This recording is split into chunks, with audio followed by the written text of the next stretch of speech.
सतगुरु की साजिद बाजी प्यारी सात संगत जी, प्यार और सत्कार से कहना धन निरंकार जी। सतगुरु निरंकार दातार आप सात संगत माँ का दासी हर पल शुक्राना करती है और आप जी के आशीर्वाद से ही दासी ये विचार रखने जा रही है। इन विचारों द्वारा हमें यही समझाया गया है कि कभी भी हमारे मन में किसी भी प्रकार का कोई अभिमान नहीं आना चाहिए। सतगुरु जो भी हमें सेवा बख्शते हैं, हमें सतगुरु की कृपा समझकर उसको करते चले जाना है, उसमें सतगुरु का आशीर्वाद लेना है और यही अरदास करनी है। तू करता है जगत का, तू सबका आधार, कि तू ही करने कराने वाला है। मेरे में तो कोई हिम्मत नहीं, कोई ताकत नहीं कि मैं ये काम कर सकूं। आप जी ने हमें माध्यम बनाया है, करना तो आपने ही है। तो जब इस तरह का मन में भाव बनता है तो वो काम पता ही नहीं लगता कैसे पूर्ण हो जाता है।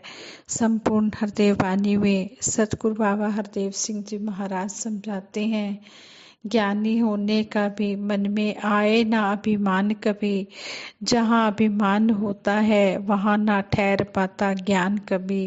कहते हैं कि जब मन में अभिमान आ जाता है तो जो हमें सतगुरु की कृपा से ब्रह्म ज्ञान मिला है, फिर वो ब्रह्म ज्ञान इस मन में ठहर नहीं पाता है, फिर वो ब्रह्म ज्ञान इस मन से दूर चला जाता है, हमारे पास रहता ही नहीं है।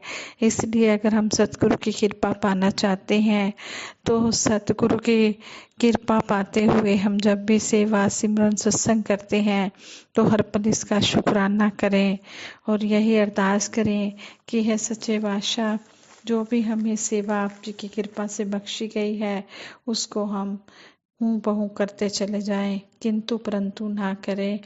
ऐसे ही दासी एक श्री रामचरितमानस जी का, रामायण का छोटा सा प्रसंग आप जी के चरणों में रख रही है।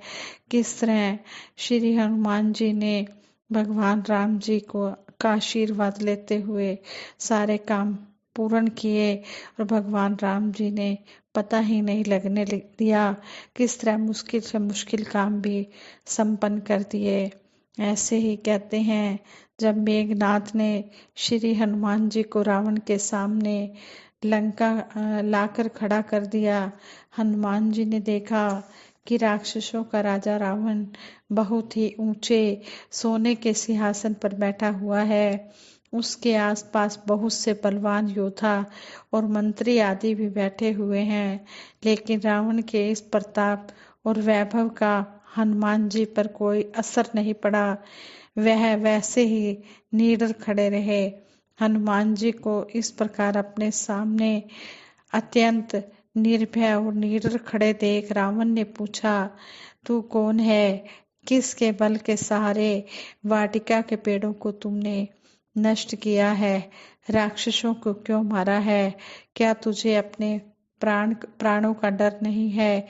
क्या तुझे अपनी जान का डर नहीं है? मैं तुझे बहुत निडर और उदंड देख रहा हूँ।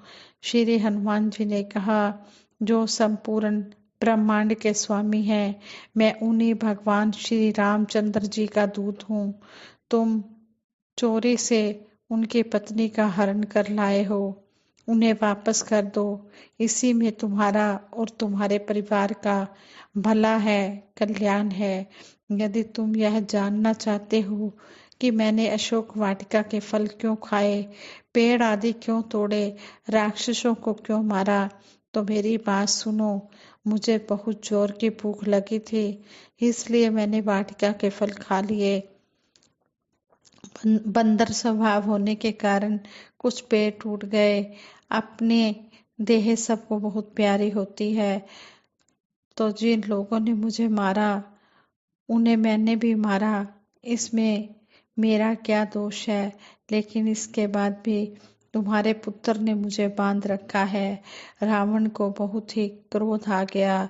उसने राक्षसों को, हनुमान जी को मार डालने का आदेश दिया। रावण उन्हें मारने दौड़े, राक्षस उन्हें मारने दौड़े, लेकिन तब तक विभीषण ने वहां पहुंचकर रावण को समझाया कि यह तो दूत है, इसका काम अपने स्वामी का संदेश पहुंचाना है। इसका वध करना उचित नहीं होगा, इसे कोई अन्य दंड देना ही ठीक होगा। यह सलाह रावण को पसंद आ गई। उसने कहा, ठीक है, बंदरों को अपनी पूंछ से बड़ा प्यार होता है। इसकी पूंछ पर कपड़े लपेटकर तेल डालकर आग लगा दो। जब यह बिना पूंछ का होकर अपने स्वामी के पास जाएगा, तब फिर उसे भी साथ लेकर आएगा। यह कहकर रावण जोर से हंसा। रावण का आदेश पाकर राक्षस हनुमान जी की पूंछ पर तेल से भिगो भिगो कर कपड़े लपेटने लगे। अब तो हनुमान जी ने बड़ा ही मजेदार खेल किया। वह धीरे धीरे अपनी पूंछ चढ़ाने लगे। अंत में ऐसा हुआ कि पूरी लंका में कपड़े, तेल, घी आदि कहीं बचे ही नहीं। तब राक्षसों ने तुरंत उनकी पूंछ में आग लगा दी। पूंछ में आग लगते ही हनुमान जी फुर्ती से उछलकर एक ऊंची अटारी पर जा पहुंचे। वहां से चारों ओर कूद कूद कर वह लंका को जलाने लगे। देखते ही देखते पूरी नगरी आग की विकराल लपटों से घिर गई। सभी राक्षस राक्षसियां जोर जोर से रोने और चिल्लाने लगे। वे सब के सब रावण को की निंदा कर रहे थे, बुराई कर रहे थे। रावण को आग बुझाने का कोई उपाय सूझ नहीं रहा था। हनुमान जी की सहायता करने के लिए पवन देवता भी जोर जोर से बहने लगे। थोड़ी ही देर में पूरी लंका जलकर नष्ट हो गई। हनुमान जी ने केवल विभीषण का घर छोड़ दिया, उसे नहीं जलाया। साथ संगत जी, कहने का भाव यही है, जो इस सतगुरु निरंकार का सहारा लेकर सतगुरु की कृपा से, सतगुरु के आदेश से जो भी सेवा मिलती है उसको करता चला जाता है, तो वो सेवा अपने आप ही होती चली जाती है। करने कराने वाला तो ये सतगुरु निरंकार आप है। ये हमें तो माध्यम बनाता है। इसलिए कभी भी किसी भी बात का अहंकार नहीं करना चाहिए। अहंकार व्यर्थ है। अहंकार किस बात का? यहाँ सभी तो क्षण भंगुर है। आसमान को देखो तो सोचना कि हम कभी आसमान से ऊपर नहीं उठ सकते, और जमीन को देखो तो सोचना कि हमें एक दिन इसी मिट्टी में मिलना है। पर सच्चाई तो यह है कि जीवन मिट जाता है, परंतु मनुष्य की इच्छाएं नहीं मिटती। इच्छाएं अनंत हैं, आकाश की तरह असीम है। इच्छाओं को नहीं, इच्छा शक्ति को बढ़ाना है। इस परमपिता परमात्मा से हर समय इस परमपिता परमात्मा के एहसास में ही जीवन जीना है। और कहते हैं कि भगवान का, इस निरंकार का जितना भी सिमरन करते चले जाते हैं, उतने उतने ही जीवन में सुख मिलते चले जाते हैं। कहते भी हैं, राम से बड़ा राम का नाम।